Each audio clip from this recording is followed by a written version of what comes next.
بسم اللہ الرحمن الرحیم۔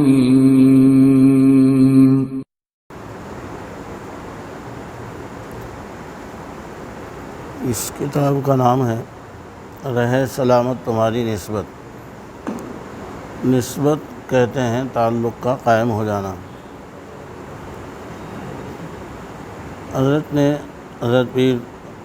ذوالفقار صاحب نقشبندی دامت برکاتہم نے نسبت کی حقیقت کو سمجھاتے ہوئے بتلایا کہ نسبت کی حقیقت سمجھنے سے پہلے اس بات کو سمجھ لیں کہ اللہ تعالیٰ نے نفس انسانی میں ایک بات رکھی ہے کہ کسی امر کو مسلسل اختیار کرنے سے وہ اس کا عادی ہو جاتا ہے،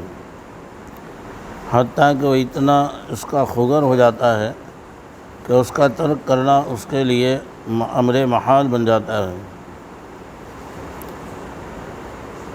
یعنی جب نسبت قائم ہو جاتی ہے کسی سے کسی کو، تو پھر وہ اس سے جدا ہونا اس کے لیے مشکل ہو جاتا ہے۔ چنانچہ حضرت لکھا ہے، حضرت شاہ ولی اللہ محدث دہلوی رحمۃ اللہ علیہ نے نسبت کی حقیقت بیان کرتے ہوئے فرمایا، نسبت کی حقیقت یہ ہے کہ وہ ایک کیفیت کا نام ہے جو نفس ناطقہ میں حلول کر جاتی ہے، جس کی وجہ سے نفس کے اندر ایک ملکی شان پیدا ہو جاتی ہے اور عالم بالا سے باتیں اخذ کرنے کا ایک ملکہ پیدا ہو جاتا ہے۔ حضرت تھانوی رحمۃ اللہ علیہ نے اسی نسبت کو اس طرح بیان فرمایا کہ نسبت کی حقیقت یہ ہے کہ بندے کا اللہ تعالیٰ سے عشق کا تعلق ہو جائے اور اللہ تعالیٰ کا بندے سے رضا کا تعلق ہو جائے۔ بندے کا اللہ کی رضا جوئی کے لیے ذکر و اطاعت کا اختیار کرنا اور اس میں رسوخ حاصل کرنا گویا کہ بندے کی اللہ سے ایک نسبت ہے۔ اب اس کا ثمرہ یہ ہوتا ہے کہ اس کو اللہ کے یہاں ایسی قبولیت ہوتی ہے کہ اللہ کی طرف سے رضائے تامہ نصیب ہو جاتی ہے۔ یہ اللہ کی بندے سے نسبت ہے۔ نسبت کا جو لفظ مشائخ بولتے ہیں وہ ان دونوں نسبتوں کے قائم مقام ہوتا ہے۔ پہلے وقتوں میں مشائخ اعظام اپنے تربیت یافتہ سالکین کو دعوت و ارشاد کے منصب پر فائز کرتے تھے تو ان کو کچھ وصیتیں کیا کرتے تھے اور نسبت کی حفاظت کے کچھ رہنما اصول بتلاتے تھے کہ ان پر ساری زندگی کاربند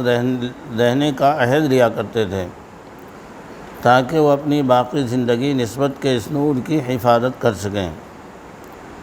اہل ارشاد اور مقتدی حرکات کی رہنمائی کے لیے علامہ عبدالوہاب شعرانی کے وہ عہد جو انہوں نے اپنے مشائخ سے کیے اور اپنی کتاب البحر المورود فی مواثیق والعہود میں درج کیے ہیں، بیان کیے جاتے ہیں۔ یہاں کے فقراء کو چاہیے کہ ان عہدوں کو پڑھیں اور ان پر گامزن رہنے کا عہد کریں تاکہ اکابر سے ایک نسبت اور تعلق قائم ہو سکے۔ یہاں پر وہ عہد درج کیے جا رہے ہیں جو ان حضرات کے مناسب حال ہیں۔ سب سے پہلا اصول یہ ہے، اپنے پاس بیٹھنے والے ہر مسلمان سے اپنے آپ کو کم سمجھیں، اگرچہ کوئی مسلمان بدحالی میں کیسا ہی انتہا کو پہنچ گیا ہو، مگر ہم اپنے نفس کو اس سے کم ہی سمجھیں۔ تمام سلف صالحین کا یہی مذاق تھا۔ وہب ابن منبہ اور عمر ابن عبدالعزیز رحمۃ اللہ علیہما تو یہ فرمایا کرتے تھے، بندہ اس وقت تک متواضع نہیں ہو سکتا جب تک کہ وہ اپنے گھر سے نکل کر لوٹنے تک کسی کو اپنے سے کم نہ سمجھے۔ اور عمر ابن بجید رحمۃ اللہ علیہ فرمایا کرتے تھے کہ بندے کی عبدیت کا کوئی درجہ اس وقت تک منسوب نہیں ہو سکتا جب تک کہ وہ اپنی تمام طاعات کو ریا اور تمام حالات و کیفیات کو جھوٹے دعوے نہ سمجھے۔ یعنی اپنی جو عبادتیں کر رہا ہے اسے یہ سمجھیں کہ اس سب میں ریا ہے، دکھلاوا، بس میں تو ڈھونگی ہوں، اپنے آپ کو ڈھونگی سمجھے۔ اور جو اس پر کوئی کیفیت سمجھے آئے تو اسے جھوٹا دعویٰ سمجھے۔ سیدی علی خواص رحمۃ اللہ علیہ فرماتے تھے کہ تکبر و رعونت والوں میں سے کوئی اس بات میں شک کرے کہ اس کا نفس اس کے پاس بیٹھنے والوں سے کمتر ہے، اس کو چاہیے کہ اپنی تمام لغزشوں اور گناہوں کو جو اتنی عمر میں اس سے سرزد ہوئی ہیں اپنے نفس کے سامنے پیش کرے، پھر ان نقائص سے مقابلہ کرے جو اس کے پاس بیٹھنے والے کے اندر اس کے علم میں ہیں، تو اپنے گناہوں کو پاس بیٹھنے والے کے نقائص سے یقیناً زیادہ پائے گا۔ کیونکہ قاعدہ یہی ہے کہ انسان اپنے نفس کے نقائص اور اس کی برائیوں کو دوسروں کے نقائص سے زیادہ جانتا ہے، اور جو گناہوں سے اپنے ہمنشی سے بڑھا ہوا ہو مرتبے میں بھی یقیناً اس سے کمتر ہوگا۔ لہذا کیا حق ہے کہ اپنے آپ کو اس سے افضل سمجھیں۔ بعض لوگوں کو جب دوسروں کے گناہوں کا پوری طرح علم نہیں ہوتا تو یہ خیال کر لیتے ہیں کہ اس کے گناہ بھی بہت ہوں گے۔ کسی شخص کو یہ جائز نہیں کہ صرف گمان کے بنا پر اپنے پاس بیٹھنے والے کو کثرت معاصی میں اپنے نفس پر قیاس کرے اور سمجھے کہ اس شخص سے یہ وعید ہے کہ ان گناہوں سے بچا ہوا ہو جو مجھ سے سرزد ہوئے، اس لیے کہ یہ بدگمانی ہے۔ اگر یہ فرض کر بھی لیا جائے کہ کسی دوسرے کے عیوب اپنے عیوب سے زیادہ معلوم ہوں، تب بھی اس کو یہی زیبا ہے کہ دوسروں کے عیبوں پر نظر کرنا چھوڑ دیں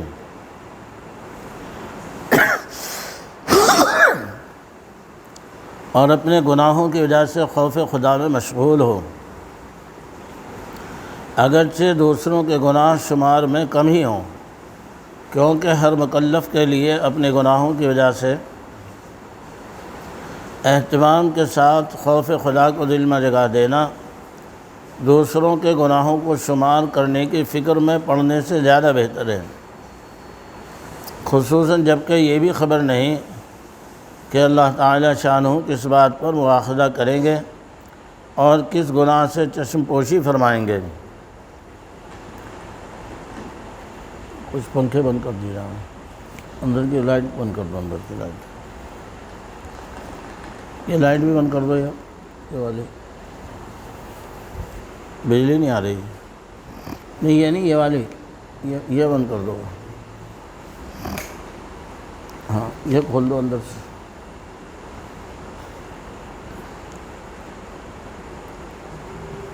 فرض کریں کہ آپ کے اندر بہت سی خوبیاں ہیں اور کوئی عیب نہیں۔ ہاں جنریٹر چلاؤ تھوڑی دیر کے، لائٹ آ گئی، ٹھیک ہے۔ فرض کریں کہ آپ کے اندر بہت سی خوبیاں ہیں اور کوئی عیب نہیں، اور دوسرے شخص میں کوئی بھی خوبی نہیں اور تمام عیوب موجود ہیں، تب بھی آپ اپنے آپ کو اس سے افضل نہیں سمجھ سکتے، کیونکہ قاعدہ یہ ہے کہ الاعمال بالخواتیم، اعمال کا اعتبار خاتمے سے ہوتا ہے۔ آپ کو کیا معلوم کہ آپ کا خاتمہ انہی اعمال پر ہوتا ہے یا تقدیر میں کچھ اور لکھا ہوا ہے۔ ہو سکتا ہے کہ جو شخص اس وقت سرتابہ گناہ میں مبتلا ہے اس کا خاتمہ اچھا ہو جائے اور وہ آپ سے مرتبے میں اللہ کے نزدیک اعلیٰ ہو جائے۔ لہذا کبھی اپنے آپ کو دوسروں سے زیادہ نہ سمجھنا چاہیے، اور یہ خیال کر لینا چاہیے کہ جس خدا نے دوسرے شخص کو نیک اعمال کی توفیق نہیں دی، وہ اس پر قادر ہے کہ ہم سے نیک اعمال کی توفیق سلب کر کے اس کو دے دیں۔ بڑائی اور عظمت اللہ تعالیٰ کی ذات پاک کو زیبا ہے، بندے کو عاجزی و انکساری ہی میں نجات ہے، تواضع ہی اصل عبادت ہے۔ کیونکہ عبادت غایت ذلت کو کہتے ہیں۔ اگر ہم کو اللہ والوں کے گروہ میں شامل ہونے کی خواہش ہو تو اپنے نفس کو بلاؤں اور تکالیف کے لیے آمادہ کر لیں۔ اگر ہمارا نفس اللہ والوں کے گروہ میں شامل ہونے کی خواہش کرے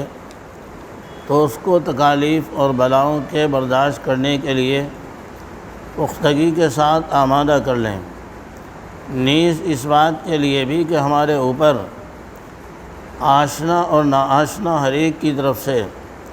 مخالفت کی کثرت ہوگی، کیونکہ یہ باتیں اس شخص کو پیش آتی ہیں جس کو اللہ تعالیٰ منتخب اور برگزیدہ فرمانا چاہتے ہیں۔ اے عزیز، تجھ سے یہ بات مخفی نہیں رہنی چاہیے کہ قوم صوفیہ کی آبرو کے پیچھے جو اکثر لوگ پڑے رہتے ہیں، اس کا سبب یہی ہوتا ہے کہ ان حضرات میں سے ہر ایک دربار الہی میں داخل ہونے کی تمنا رکھتا ہے،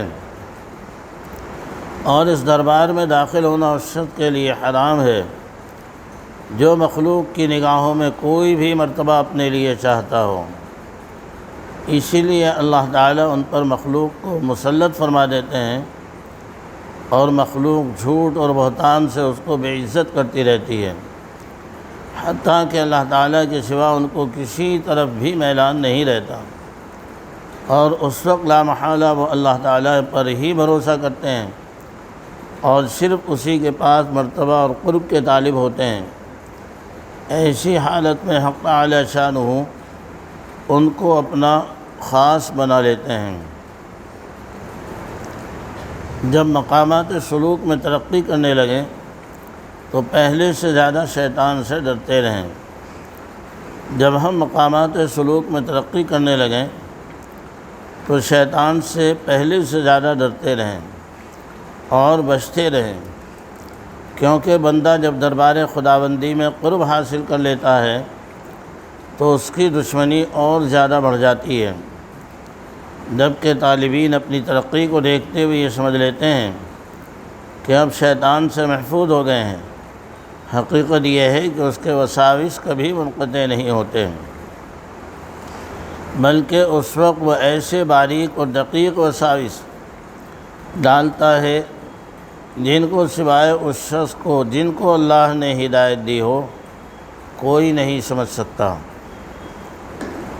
یعنی شیطان اور زیادہ پیچھے پڑ جاتا ہے جب یہ دیکھتا ہے کہ اللہ کی طرف بڑھ رہا ہے اور اسے اللہ کا قرب حاصل ہو رہا ہے، نزدیکی حاصل ہو رہی، تو پھر شیطان اور زیادہ پیچھے پڑتا ہے اور زور لگاتا ہے۔